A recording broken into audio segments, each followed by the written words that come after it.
বিদ্যুৎহীন এলাকা পথ অবরোধ করল গ্রামবাসী। বিদ্যুৎ দপ্তরের আধিকারিকদের লিখিত আশ্বাসে পথ অবরোধ উঠল। 3 দিন ধরে বিদ্যুৎ নেই, নাজেহাল গ্রামবাসী। রাস্তা অবরোধ করে বিক্ষোভ দেখালো নিগমনগর এলাকার স্থানীয় বাসিন্দারা। কোচবিহার জেলার দিনহাটা 1 নম্বর ব্লকের দিনহাটা ভিলেজ 2 নম্বর গ্রাম পঞ্চায়েতের নিগমনগর এলাকার ঘটনা। সকাল 10টার দিকে বিদ্যুতের লোডশেডিংয়ের প্রতিবাদ জানিয়ে রাস্তায় বাঁশ বেঁধে প্রায় 2 ঘন্টা দিনহাটা চৌধুরীহাট সড়ক অবরোধ করে বিক্ষোভে ফেটে পড়েন স্থানীয় এলাকার বাসিন্দারা। অভিযোগ, ঝোড়ো হাওয়া এবং বৃষ্টির জেরে বিদ্যুৎ সরবরাহে বিঘ্ন, ফলে এলাকার শিশু, বৃদ্ধ এবং অসুস্থ ব্যক্তিরা চরম সমস্যায় পড়েন।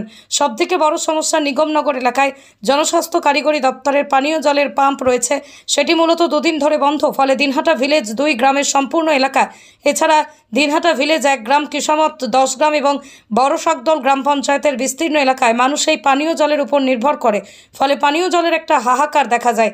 ক্ষোভে ফেটে পড়ে সাধারণ মানুষ। আজ পথ অবরোধে সামিল হয়।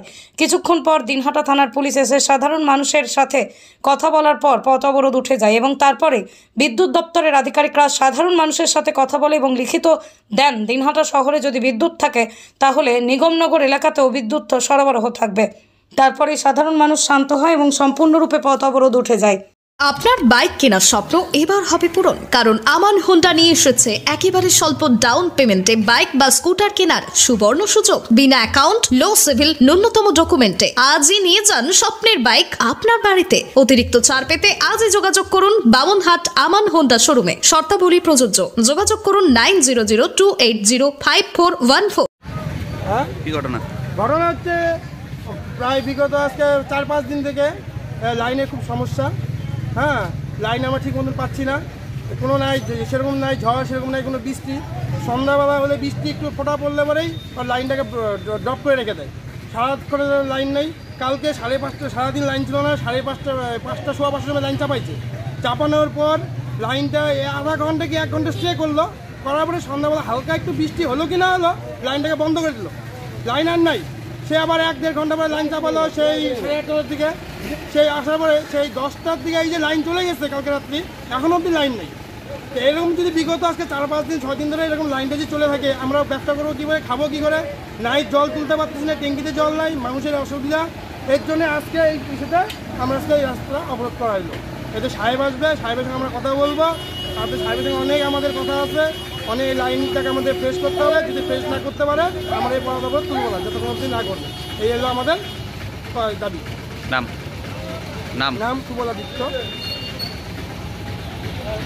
ক্ষয়ক্ষতি হয়ে গেছে। হ্যাঁ, আমাদের প্রায় এই পর্যন্ত রিপোর্ট আছে প্রায় 350টা পোল ভেঙেছে টোটাল ডিভিশন।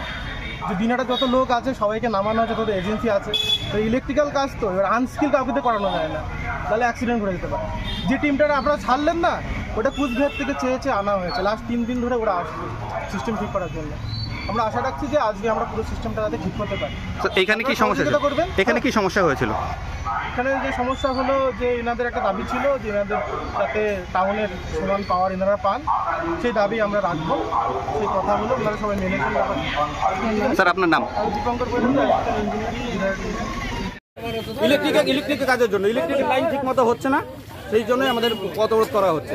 আজকে 4-5 দিন থেকে চলছে এই কাহিনী। কি অসুবিধাটা কি? অসুবিধা লাইন শাটডাউন, কালকে রাত্রি থেকে শাটডাউন, এখনো শাটডাউনই আছে। আপনারা কি চাইছেন?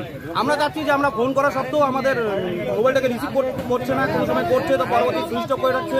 তারা কোনো রকম কাজ করছে না, ইলেকট্রিক ডিপার্টমেন্ট এই বিষয়ে কোনো তৎপর নয়। তাই আমরা গ্রামের জনসাধারণ সবাই মিলে সিদ্ধান্ত নিয়েছি আমরা পথ অবরোধ করবো। সাহেব আসবে, তার সাথে কথা বলবো, উনি কি বলেন তারপরে আমরা পথ অবরোধ করবো। নাম নাম কি আপনার? আমার নাম বাবাই দণ্ড, বাড়ি 2 খণ্ড ভাগ্নি।